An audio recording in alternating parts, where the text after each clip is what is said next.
Olá, gente, vamos lá, vamos continuar a nossa leitura. A Mulher de 30 anos, mais um episódio. No episódio anterior, eu lia o trecho em que a família está reunida numa casa de campo bastante interessante,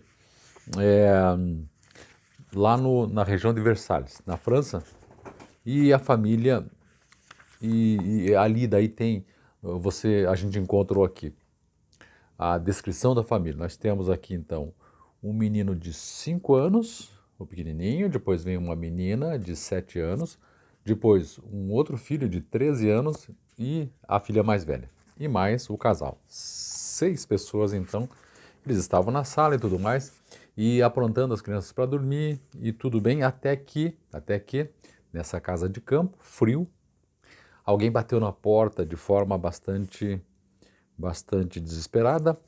O cão de guarda latiu furiosamente. Noite, né? 10h30, 11 horas, então imagine da noite.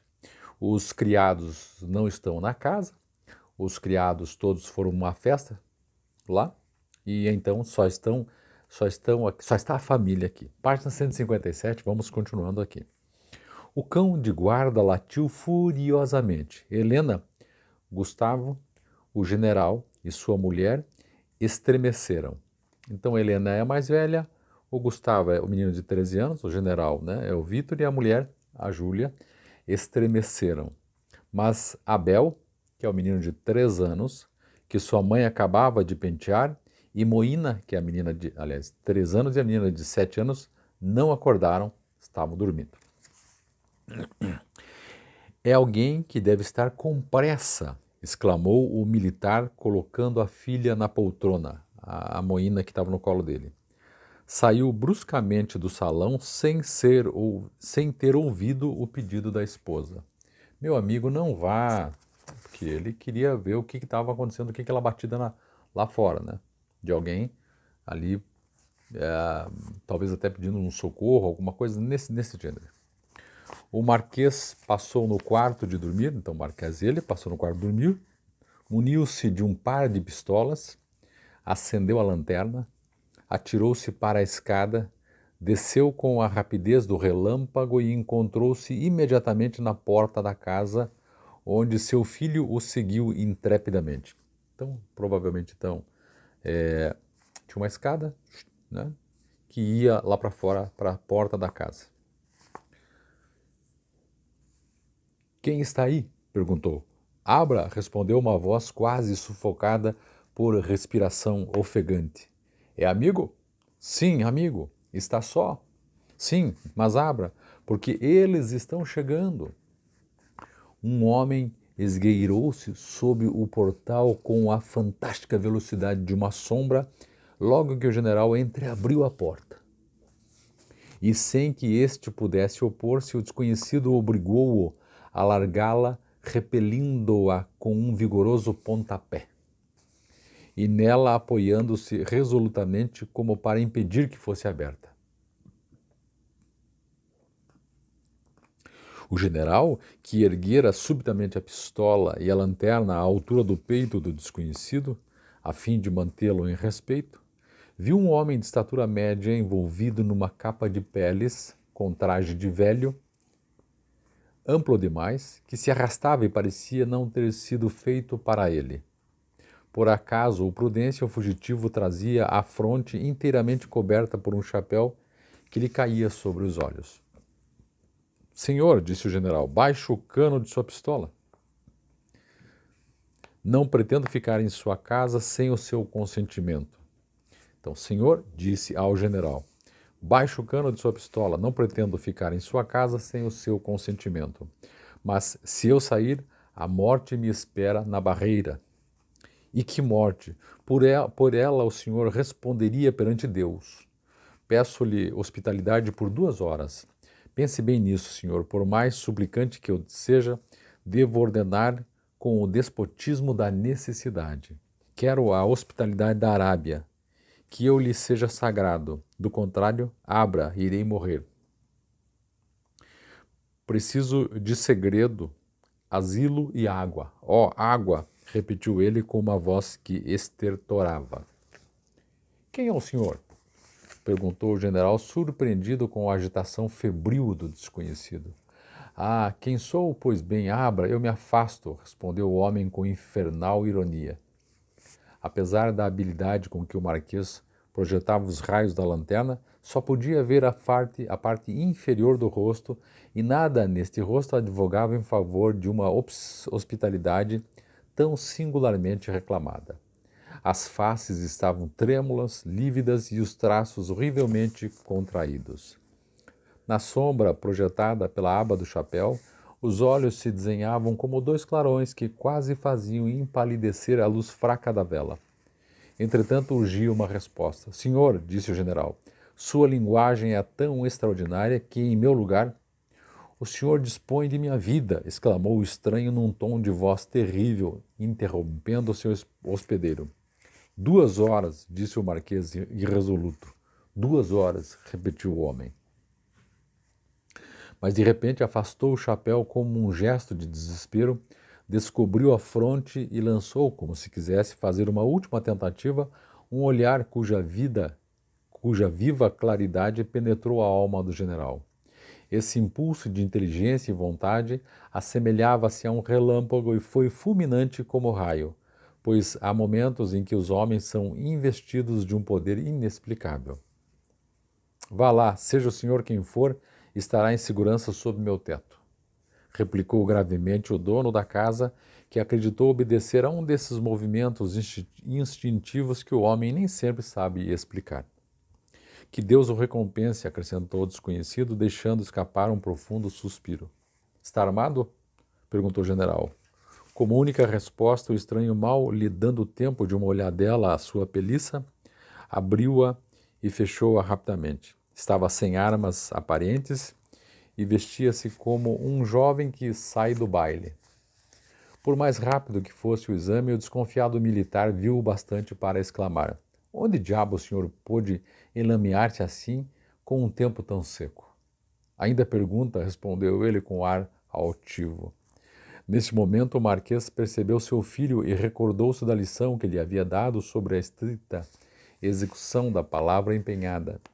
Ficou tão vivamente contrariado com essa circunstância que lhe disse, não sem um tom de cólera: como, pequeno maroto, ainda estás aí em lugar de estares na tua cama? Porque julguei poder ser útil no perigo, respondeu Gustavo, filho dele. Vamos, sobe ao teu quarto, disse o pai, suavizado com a resposta do filho. E o senhor, disse ele, dirigindo-se ao desconhecido, siga-me. Tornaram-se silenciosos como dois jogadores que se desafiam. O general começou até a conceber sinistros pressentimentos. O desconhecido já lhe pesava sobre o coração como um pesadelo, mas dominado pela palavra empenhada, conduziu-o através dos corredores e escadas da casa e fê-lo entrar num grande quarto situado no 2º andar, exatamente acima do salão. Essa peça desabitada servia de secadouro no inverno, não se comunicava com nenhum outro aposento e só possuía como adorno um velho espelho abandonado sobre a lareira pelo proprietário precedente e um espelho maior que, tendo ficado sem aproveitamento por ocasião da mudança do marquês, fora provisoriamente colocado diante da lareira. O assoalho da vasta mansarda nunca fora varrido, o ar era glacial e as 2 velhas cadeiras desempalhadas compunham todo o mobiliário. Após ter colocado a lanterna sobre o peitoril da lareira, o general disse ao desconhecido: sua segurança impõe como asilo esta miserável mansarda, e como o senhor tem minha palavra para o segredo, permita-me encerrá-lo aqui. O homem baixou a cabeça em sinal de aquiescência. Pedi apenas asilo, discrição e água, acrescentou. Vou trazê-la para o senhor, respondeu o marquês, que fechou a porta com cuidado e desceu às apalpadelas ao salão para apanhar um archote e a fim de ir procurar pessoalmente uma garrafa na despensa. Pois então que há? Perguntou a marquesa ao marido. Nada, minha querida, respondeu ele com ar frio. No entanto, ouvimos bem, você acaba de conduzir alguém lá para cima. Helena, replicou o general, olhando a filha que erguera a cabeça para ele. Pense que a honra de seu pai repousa em sua discrição. Você nada deve ter ouvido. A moça respondeu com um movimento de cabeça significativo. A marquesa ficou interdita e interiormente ofendida com a maneira usada pelo marido para impor-lhe silêncio. O general foi apanhar uma garrafa, um copo, e tornou a subir ao quarto onde estava o estranho. Encontrou-o de pé, apoiado à parede, perto da lareira, de cabeça nua. Atirara o chapéu sobre uma das cadeiras. O homem não contava, sem dúvida, ver-se tão vivamente iluminado. Sua fronte enrugou-se e seu rosto tornou-se inquieto quando seus olhos encontraram os olhos perquiridores do general. Mas suavizou-se e tomou uma fisionomia graciosa para agradecer a seu protetor. Quando este último colocou o copo e a garrafa sobre o peitoril da lareira, o desconhecido, após ter ainda tirado um olhar flamejante, rompeu o silêncio. Página 162. Senhor, disse ele em voz suave, mas que não obstante acusava ainda um estremecimento interior. Vou lhe parecer esquisito, desculpe caprichos necessários. Se o senhor continuar aí, peço-lhe que não me olhe quando eu beber. Contrariado ainda de obedecer a um homem que lhe desagradava, o general voltou-se bruscamente. O estranho tirou do bolso um lenço branco e com ele envolveu a mão direita, depois apanhou a garrafa e bebeu de um trago a água que ela continha. Sem pensar em infringir seu tácito juramento, o marquês olhou maquinalmente no espelho, mas como a correspondência entre os dois espelhos permitisse a seus olhos abranger perfeitamente o desconhecido, viu o lenço tingir-se subitamente de vermelho ao contato das mãos que estavam cheias de sangue. — Ah, o senhor olhou-me! Exclamou o homem quando, após beber e envolver-se na capa, examinou o general com ar suspeitoso. — Estou perdido. Eles estão chegando. Ei-los. — Nada ouço, disse o marquês. — Porque não está interessado, como eu, em ouvir no espaço. O senhor bateu-se em duelo para estar assim coberto de sangue?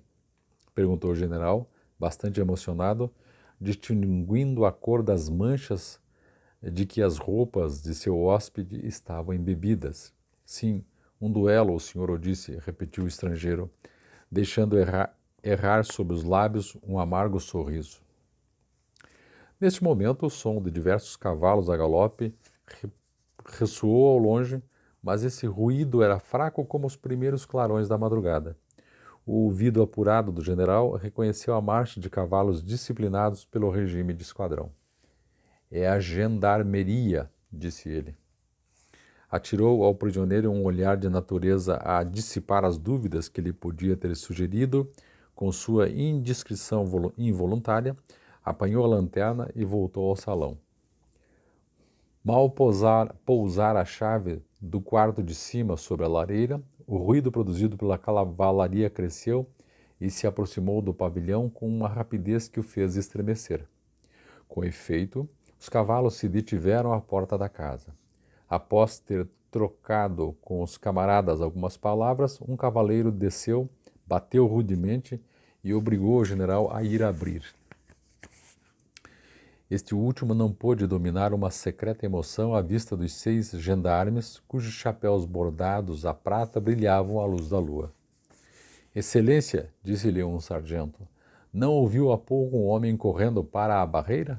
— Para a barreira? Não. — O senhor não abriu a porta a ninguém? Tenho o hábito de abrir eu mesmo minha porta? — Mas perdão, meu general, neste momento parece-me que... Ora essa, exclamou o marquês encolorizado, vai divertir-se comigo? Tenho o direito... Nada, nada, excelência, continuou suavemente o sargento. Há de perdoar nosso zelo. Bem sabemos que um par de França não se expõe a receber um assassino a esta hora da noite, mas o desejo de obter algumas informações... Um assassino, reclamou o general. E quem foi? O barão de Mauny. Acaba de ser morto com uma machadada, continuou o gendarme. Mas o assassino está sendo perseguido. Estamos certos de que anda pelos arredores e vamos encurralá-lo. Queira desculpar, meu general. O gendarme falava enquanto montava outra vez, de maneira que, felizmente, não lhe foi possível ver o rosto do general.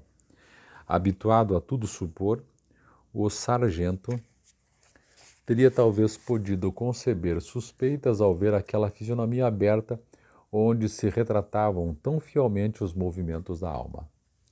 Sabe-se o nome do assassino? Perguntou o general. Não. Ele deixou a escrivaninha cheia de ouro e bilhetes de banco sem tocar em nada. É uma vingança, disse o marquês. Ah, essa é boa. Contra um velho? Não. Esse atrevido não terá tido tempo de dar o golpe. E o gendarme reuniu seus companheiros que já galopavam ao longe. O general ficou durante um momento presa de perplexidades fáceis de compreender. Em breve escutou os criados que regressavam discutindo calorosamente e cujas vozes ressoavam na encruzilhadinha de Montreux. Quando chegaram, sua cólera, que só procurava um pretexto para manifestar-se, caiu sobre eles como o fragor do raio. Sua voz fez tremer a casa. Em seguida, acalmou-se de repente, quando o mais audacioso, o mais esperto deles, seu criado de quarto, desculpou o atraso, dizendo-lhe que haviam sido detidos na estrada de Montreux por gendarmes e agentes da polícia à procura de um assassino. O general calou-se subitamente. Em seguida, chamado por essa palavra aos deveres de sua singular posição, ordenou secamente a todos que se fossem deitar imediatamente, deixando-os espantados pela facilidade com que admitia a mentira do criado de quarto.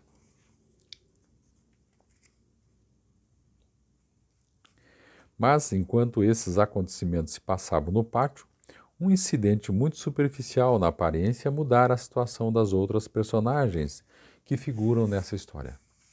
Apenas saíra o marquês, sua esposa, olhando alternadamente para a chave da mansarda e para Helena, acabou por dizer em voz baixa, inclinando-se para a filha: Helena, seu pai deixou a chave na lareira. A moça, espantada, ergueu a cabeça e olhou timidamente a mãe, cujos olhos cintilavam de curiosidade. Pois então, mamãe, respondeu ela em voz perturbada, bem quisera saber o que se passa lá em cima, se há uma pessoa ainda não se mexeu. Vá, pois. Eu? Disse a moça com uma espécie de terror. Tem medo? Não, senhora, mas creio ter ouvido o passo de um homem. Se eu mesmo pudesse ir, não lhe teria pedido que subisse, Helena, continuou a mãe com um tom de fria dignidade. Se seu pai voltasse e não me encontrasse, talvez me procurasse, ao passo que não notará sua ausência. Olha que terrível. Senhora, respondeu Helena, se é uma ordem eu irei, mas perderei a estima de meu pai. Como? Disse a marquesa com um acento de ironia. Mas já que você tomou a sério que era apenas brincadeira, ordeno-lhe agora que vá ver quem está lá em cima. Eis aqui a chave, minha filha. Seu pai, recomendando-lhe silêncio, a propósito do que se passa neste instante em sua casa, não lhe proibiu que subisse a esse quarto. Vá e saiba que uma filha jamais deve julgar a mãe. Após ter pronunciado essas palavras com toda a severidade de uma mãe ofendida, a marquesa tomou a chave e entregou-a a Helena, que se ergueu sem dizer palavra e deixou o salão.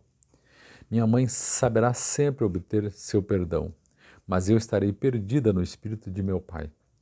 Quer, pois, privar-me da ternura que ele tem por mim, expulsar-me de casa?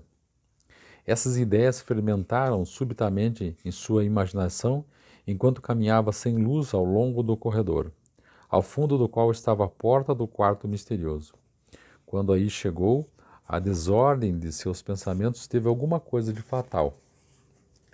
Essa espécie de meditação confusa serviu para fazer transbordar 1000 sentimentos contidos até aí em seu coração. Não acreditando mais, talvez num futuro feliz, ela acabou, nesse momento terrível, por desesperar da vida. Tremia convulsivamente, aproximando a chave da fechadura, e sua emoção tornou-se mesmo tão forte que se deteve um instante para colocar a mão no coração, como se tivesse o poder de acalmar-lhe, com isto, as pancadas profundas e sonoras. Enfim, abriu a porta. Sem dúvida, o ranger dos gonzos ressoara em vão aos ouvidos do assassino. Embora seu ouvido fosse muito fino, ele ficou quase colado à parede, imóvel e perdido em seus pensamentos. O círculo de luz projetado pela lanterna iluminava-o fracamente, e ele se assemelhava, nesta zona claro-escura, a essas sombrias estátuas de cavaleiros, sempre de pé no ângulo de algum túmulo negro sob capelas góticas. Gotas de suor frio sulcavam sua fronte larga e amarela. Uma incrível audácia brilhava neste rosto fortemente contraído. Seus olhos de fogo, enxutos e fixos, pareciam contemplar um combate na obscuridade que estava diante dele. Pensamentos tumultuosos passavam rapidamente naquela face, cuja expressão firme e precisa indicava uma alma superior. Seu corpo, sua atitude e suas proporções harmonizavam-se com seu gênio selvagem. Esse homem era todo força e poder e encarava as trevas como uma imagem visível de seu futuro. Habituado a ver as figuras enérgicas dos gigantes que se comprimiam em torno de Napoleão, e preocupado por uma curiosidade moral, o general não prestara atenção às singularidades físicas desse homem extraordinário. Mas sujeita, como todas as mulheres, às impressões exteriores, Helena foi impressionada pela mistura de luz e sombra, de grandiosidade e paixão por um caos poético que dava ao desconhecido a aparência de Lúcifer erguendo-se da queda. Reerguendo-se da queda. De repente, a tempestade impressa naquele rosto acalmou-se como por magia, e o indefinível império de que o estranho era involuntariamente o princípio e o efeito, espalhou-se em torno dele com a rapidez progressiva de uma inundação. Uma torrente de pensamentos correu de sua fronte no momento em que seus traços voltaram às formas naturais.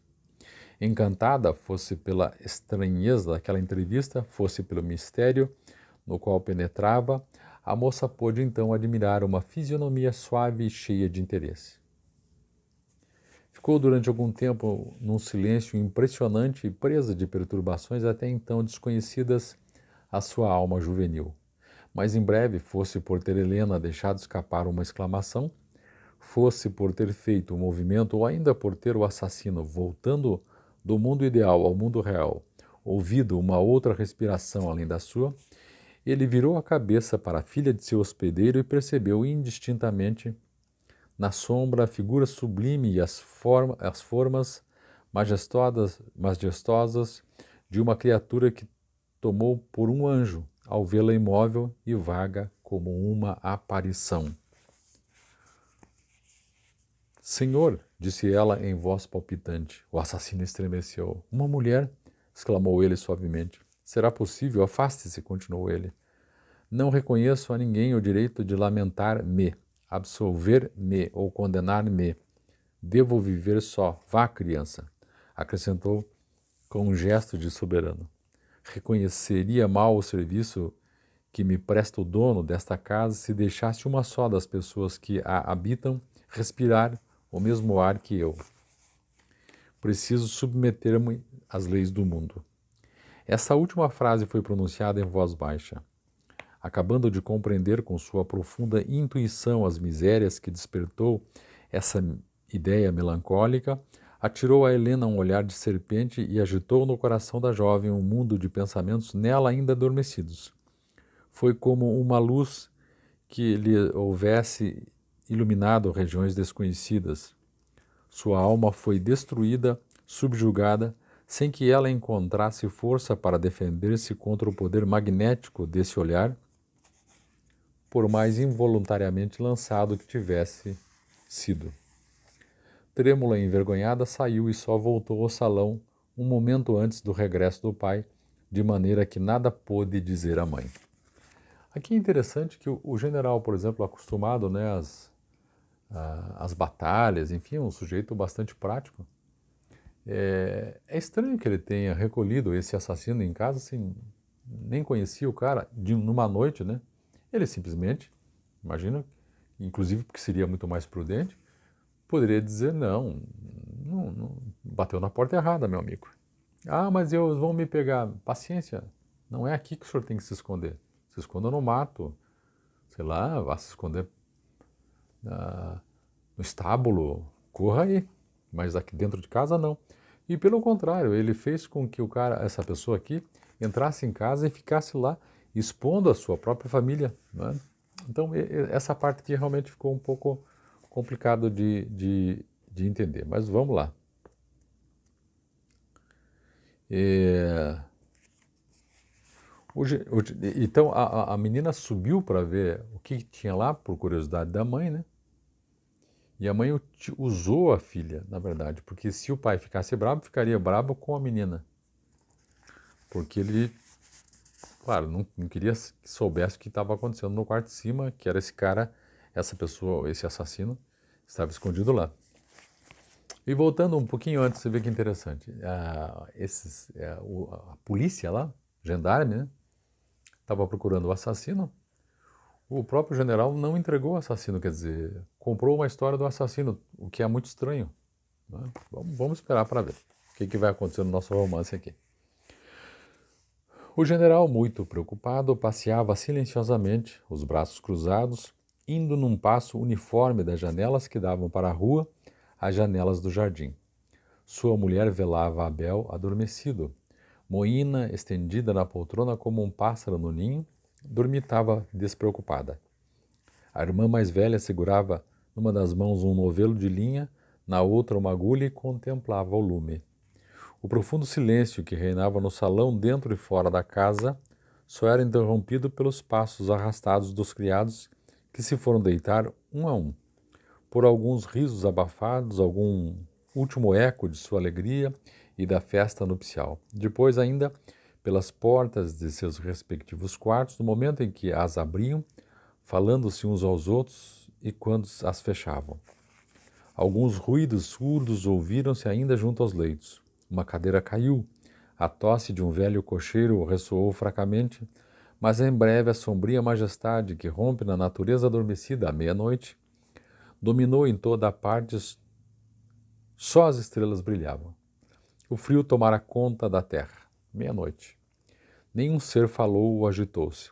Apenas o fogo crepitava, como para fazer compreender a profundeza do silêncio. O relógio de Montreux deu 1 hora. Nesse momento, passos extremamente leves ressoaram fracamente no andar superior. O marquês e a filha, certos de que haviam encerrado o assassino do Sr. de Mauny, atribuíram esses movimentos a uma das mulheres e não se admiravam ao ouvirem abrir-se a porta dos cômodos que precedia o salão. De repente, o assassino apareceu entre eles. O estupor no qual o marquês estava mergulhado, a viva curiosidade da mãe e o espanto da filha permitiram que ele avançasse quase até o meio do salão. Disse então ao general, numa voz singularmente calma e melodiosa: Excelência, as 2 horas vão expirar. O senhor aqui? Exclamou o general. Como é possível? Com um olhar terrível, interrogou a esposa e os filhos. Helena tornou-se rubra como fogo. O senhor, continuou o militar num tom penetrante, o senhor entre nós, um assassino coberto de sangue aqui. O senhor mancha esse quadro. Saia, saia, acrescentou com um acento de furor. É interessante, agora ele se voltou contra esse sujeito, mas foi ele que colocou esse sujeito dentro de casa. E o cara conseguiu sair do quarto porque a menina provavelmente ou deixou a chave ou deixou aberta a porta. Porque a ideia do Marquês é que ele subisse lá para soltá-lo, né? Talvez isso, o fato de ele ter descido, de se misturado ali no ambiente familiar, isso que tenha provocado a ira do general Marquês aqui. A palavra assassino, a Marquês deu um grito. Quanto a Helena, essa palavra pareceu decidir de sua vida. Seu rosto não acusou o menor espanto. Parecia ter esperado esse homem. Seus pensamentos tão vastos tiveram um sentido. A punição que o céu reservava a seus erros manifestava-se. Crendo-se tão criminosa quanto o era este homem, encarou-o com um olhar sereno. Era sua companheira, sua irmã. Para ela, uma ordem de Deus manifestava-se nessa circunstância. Alguns anos mais tarde, a razão teria feito justiça a seus remorsos, mas nesse momento eles a tornavam insensata. O estranho conservou-se imóvel e frio. Um sorriso de desdém pintava-se em seus traços e em seus carnudos lábios vermelhos. A impressão que eu tive é que a Helena, a filha mais velha, se encantou com a figura do cara, desse assassino. E agora, sabendo que ele é assassino, porque lá atrás, me parece que ela acabou sem querer, empurrando, assassinando um dos irmãos também. E carrega talvez isso nas costas como culpa, imagino, né? O senhor reconhece bem mal a nobreza de meu procedimento para consigo, disse ele lentamente. Não quis tocar com minhas mãos o copo no qual me deu água para acalmar minha sede. Nem mesmo pensei em lavar minhas mãos sangrentas sob seu teto, e dele saio, não tendo deixado de meu crime, e estas palavras seus lábios se comprimiam. Senão a ideia, experimentando passar por aqui sem deixar sinal. Enfim, nem mesmo permiti a sua filha. Minha filha? Exclamou o general, atirando a Helena um olhar de horror. Ah, infeliz! Saia ou mato-o! As 2 horas não expiraram. Não pode nem matar-me, nem entregar-me sem perder sua própria estima e a minha. A essa última palavra, o militar estupefato tentou contemplar o criminoso, mas foi obrigado a baixar os olhos. Sentia-se incapaz de sustentar o insuportável brilho de um olhar que pela segunda vez lhe transtornava a alma. Temia amolecer ainda, reconhecendo que sua vontade já enfraquecia. Assassinar um velho, pois nunca viu família? Disse ele então, mostrando-lhe com um gesto paternal a esposa e os filhos. Sim, um velho, repetiu o desconhecido, cuja fronte se contraiu levemente. Fuja! Exclamou o general sem ousar olhar seu hóspede. Nosso pacto está rompido. Não o matarei. Não, jamais me transformarei em fornecedor do cadafalso. Mas saia, causa-me horror. Eu sei, respondeu o criminoso com resignação. Não há lugar na França onde eu possa colocar meus pés com segurança.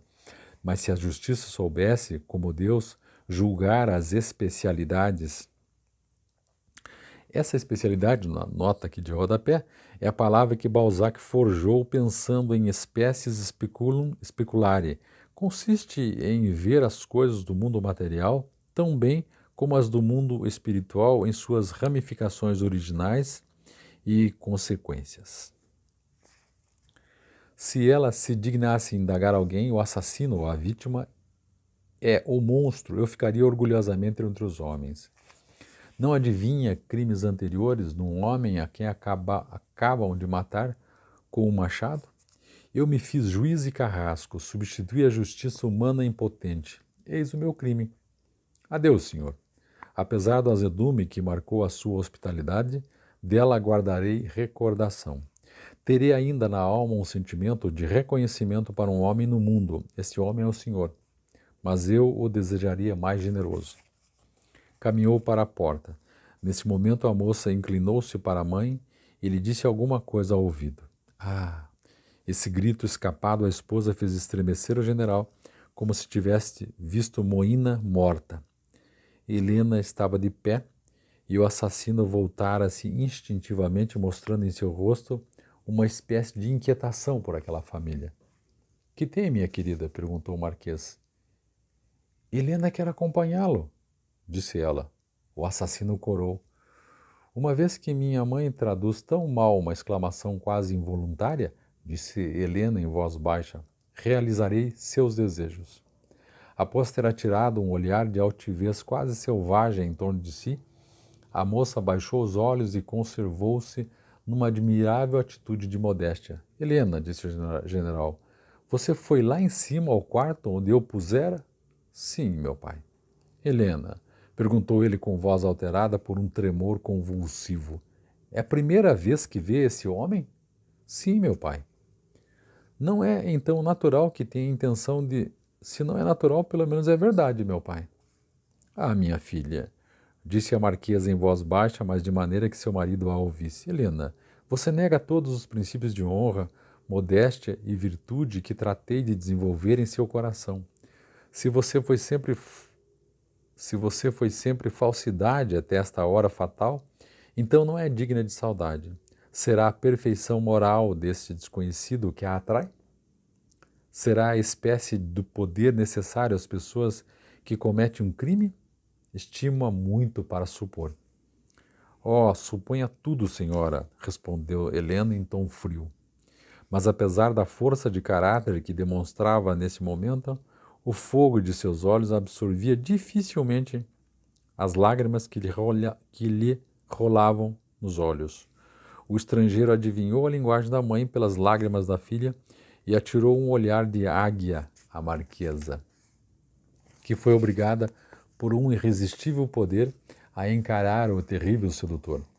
Ora, quando os olhos dessa mulher encontraram os olhos claros e luzentes daquele homem, experimentou na alma um arrepio semelhante à comoção que se apodera de nós diante de um réptil ou quando tocamos uma garrafa de leite, que é uma espécie de condensador elétrico, esse leite.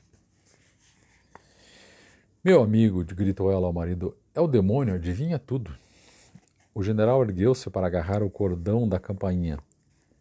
Ele vai denunciá-lo, disse Helena ao assassino. O desconhecido sorriu, deu um passo, deteve o braço do marquês e forçou-o a suportar um olhar que exprimia estupor e despojou-o de sua energia. Vou pagar sua hospitalidade, disse ele, e estaremos quites. Poupar-lhe-ei uma desonra entregando-me eu mesmo. Afinal, que farei agora na vida? Pode arrepender-se, respondeu Helena, dirigindo-lhe uma dessas esperanças que só brilham nos olhos de uma moça. Nunca me arrependerei, disse o assassino em voz sonora e erguendo altivamente a cabeça.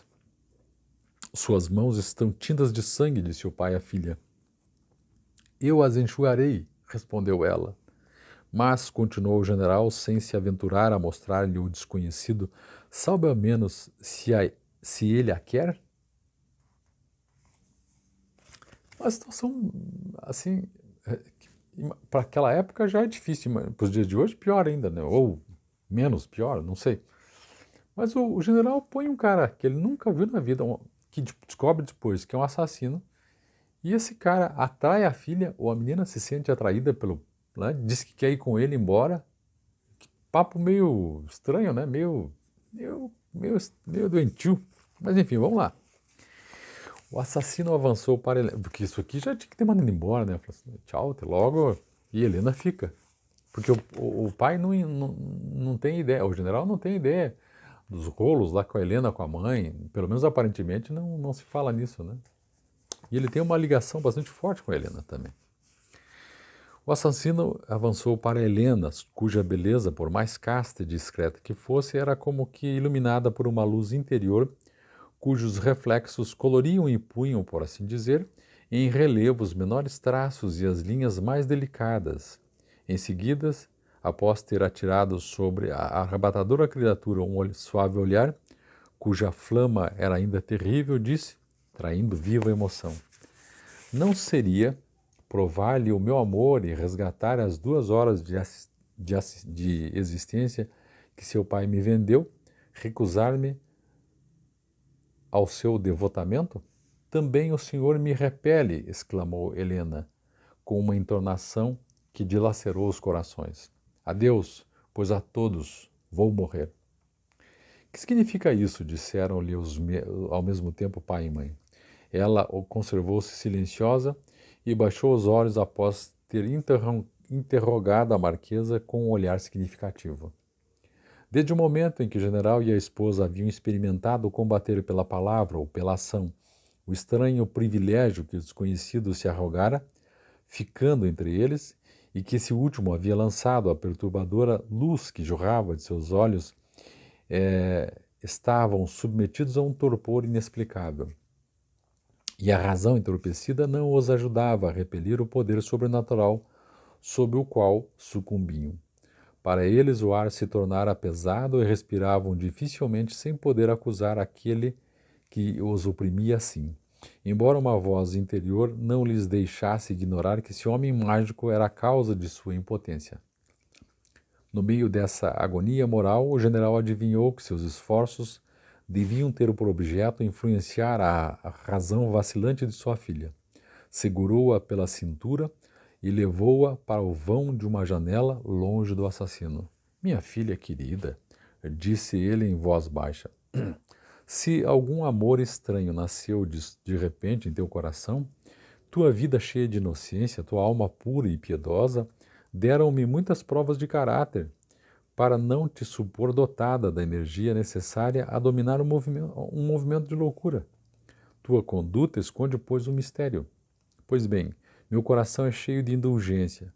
Podes confiar-lhe tudo, ainda que o dilacerasses,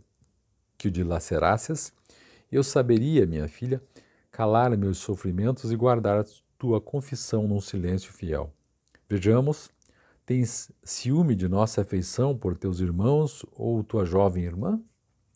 Tens na alma um pesar de amor?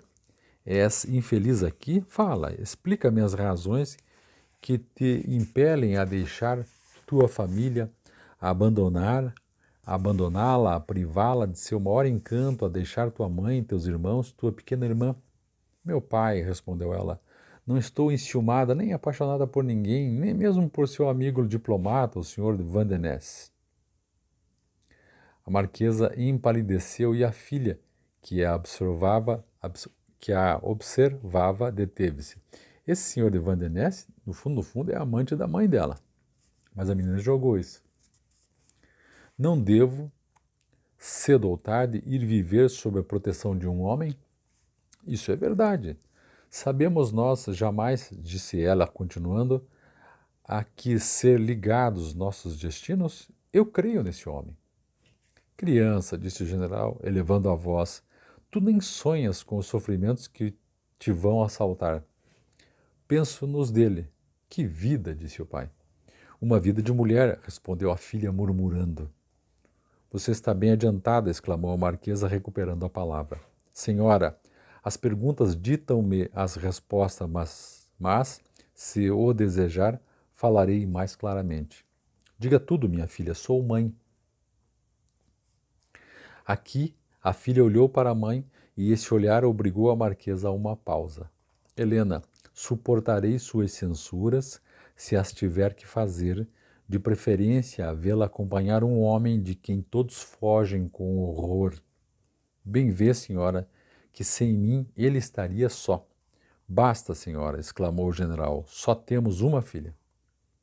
E olhou Moina, que ainda dormia. Que situação triste, né? Eu te prenderei num convento, acrescentou ele, voltando-se para Helena. Seja. Meu pai, respondeu ela com uma calma desesperadora, aí morrerei. Só perante Deus o Senhor é responsável pela minha vida e por sua alma. Um profundo silêncio sucedeu subitamente a essas palavras. Os espectadores da cena, onde tudo ofendia os sentimentos vulgares da vida social, não ousavam olhar-se.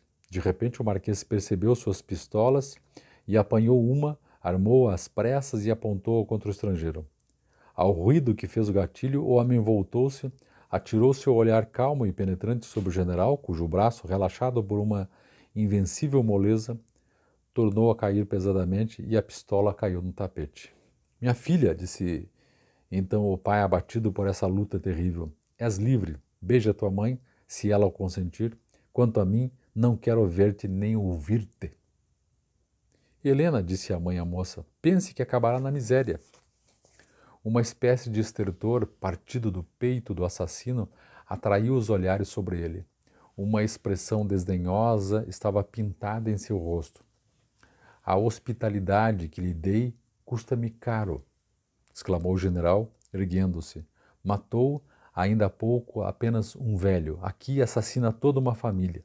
Aconteça o que acontecer, haverá desgraça nesta casa. E se a sua filha for feliz? perguntou o assassino, olhando fixamente o militar. Se ela for feliz com o senhor, respondeu o pai, fazendo um esforço inaudito, não a lamentarei. Helena ajoelhou-se timidamente diante do pai e lhe disse com voz acariciadora: Oh, meu pai, eu o amo e venero, quer me prodigalize os tesouros de sua bondade ou os rigores da desgraça. Mas eu lhe suplico que suas últimas palavras não sejam palavras de cólera. O general não ousou contemplar a filha. Nesse momento o estrangeiro avançou e, atirando a Helena um sorriso onde havia ao mesmo tempo alguma coisa de infernal e celeste. Vós, a quem um assassino não aterroriza, anjo de misericórdia, disse ele, vinde, já que persistis em confiar-me vosso destino. Inconcebível, exclamou o pai. A marquesa lançou à filha um olhar extraordinário e abriu os braços. Helena nele precipitou-se chorando. Adeus, disse ela. Adeus, minha mãe. Helena ousadamente fez um sinal ao estrangeiro que estremeceu. Após ter beijado a mão do pai e precipitadamente, mas sem prazer, Moína e o pequeno Abel, ela desapareceu com o assassino. Por onde vão eles? Exclamou o general, escutando os passos dos dois fugitivos. Senhora, continuou dirigindo-se à mulher. Creio sonhar. Esta aventura oculta-me um mistério. Devo sabê-lo. A marquesa estremeceu. Há algum tempo, respondeu ela, sua filha tornou-se extremamente romanesca e singularmente exaltada. Mas apesar dos meus cuidados em combater essa tendência de seu caráter, isso não é claro. Mas imaginando ouvir no jardim os passos de sua filha e do estrangeiro, o general interrompeu-se para abrir precipitadamente a janela. Helena! Exclamou. A voz perdeu-se na noite como uma vã profecia. Pronunciando esse nome, ao qual nada mais respondia no mundo, o general rompeu como por encanto a magia a que um poder diabólico o submetera. Um clarão de lucidez passou-lhe pela face. Viu claramente a cena que acabava de ocorrer e amaldiçoou sua fraqueza que não compreendia. Um cálido estremecimento foi-lhe do coração à cabeça. Aos pés, tornou-se ele mesmo, terrível, esfomeado de vingança. Deu um grito pavoroso. Socorro, socorro! Correu aos cordões das campainhas, puxou-os de maneira a rompê-los, após ter feito ecoar estranhos tinidos. Todos os criados despertaram em sobressalto. Quanto a ele, gritando sempre, abriu as janelas da rua, chamou os gendarmes, pegou as pistolas, disparou-as para acelerar a marcha dos cavaleiros, o despertar da criadagem e a vinda dos vizinhos. Os cães reconheceram então a voz do dono e ladraram. Os cavalos relincharam e escarvaram a terra. Foi um horroroso tumulto no meio daquela noite calma. Descendo pelas escadas para correr em busca de sua filha, o general viu os criados aterrorizados que chegavam de todos os lados. Minha filha Helena foi raptada. Ide ao jardim, guardai a rua, abri a gendarmeria, ao assassino. Imediatamente, partiu com um esforço de raiva a corrente que prendia o cão de guarda. Helena, Helena, gritou ele. O cão saltou como um leão, ladrou furiosamente e lançou-se ao jardim tão rapidamente que o general não pôde segui-lo. Nesse momento, o galope dos cavalos ressoou na rua e o general apressou-se a abrir ele mesmo. Sargento! Exclamou. Ide cortar a retirada do assassino do senhor de Maugny. Fogem pelos jardins, depressa, cercai os caminhos da colina de Picardia. Vou dar uma batida em todas as terras, parques e casas. Vós outros, disse ele aos criados, vigiai a rua e mantende o cordão, desde a barreira até Versalhes, para a frente, todos. Apoderou-se de uma espingarda que lhe trouxe o criado de quarto e lançou-se aos jardins gritando ao cão. Procura! Horríveis ladridos responderam-lhe ao longe e ele se dirigiu na direção de onde os estertores do cão pareciam vir. Às 7 horas da manhã, as pesquisas da gendarmeria, do general, de seus criados, dos vizinhos, tinham sido inúteis. Já estão 7 da manhã. Aquilo tudo aconteceu uma hora da manhã, 1h02? 7. O cão não voltara. Esgotado de fadiga e já envelhecido pela amargura, o marquês voltou ao salão deserto para ele embora seus 3 outros filhos lá estivessem. Mostrou-se bem indiferente para com sua filha. Mostrou-se bem indiferente para com sua filha, disse ele olhando a esposa. Eis, pois, o que nos resta dela, acrescentou, mostrando o bastidor de bordar onde se via uma flor começada. Estava aí ainda há pouco e agora perdida, perdida. Chorou, escondeu a cabeça nas mãos e ficou um momento silencioso, não ousando contemplar o salão que outrora lhe oferecia o quadro mais suave de felicidade doméstica. Os clarões da madrugada lutavam com as lâmpadas amortecidas. As velas queimavam seus festões de papel. Tudo concordava com o desespero do pai. É preciso destruir tudo, disse ele após um momento de silêncio mostrando o bastidor. Nada mais poderei ver daquilo que recorde a filha. Que cena interessante, né? Parece que eles foram tomados, assim, digamos, com um poder sobrenatural, né, que o cara trouxe. E, enfim, pelo menos essa impressão que fica. E aí terminei essa parte. Só voltar aqui para ver. Essa parte aqui do livro, que é a quinta parte, que é dos 2 encontros. Primeiro, a fascinação. Essa é a fascinação, eu terminei. Agora, os 2 encontros. Vou começar no próximo episódio, O Capitão Parisiense, na página 178. Ok? Então é isso. Essa é a leitura de hoje. Obrigado. Tchau, tchau.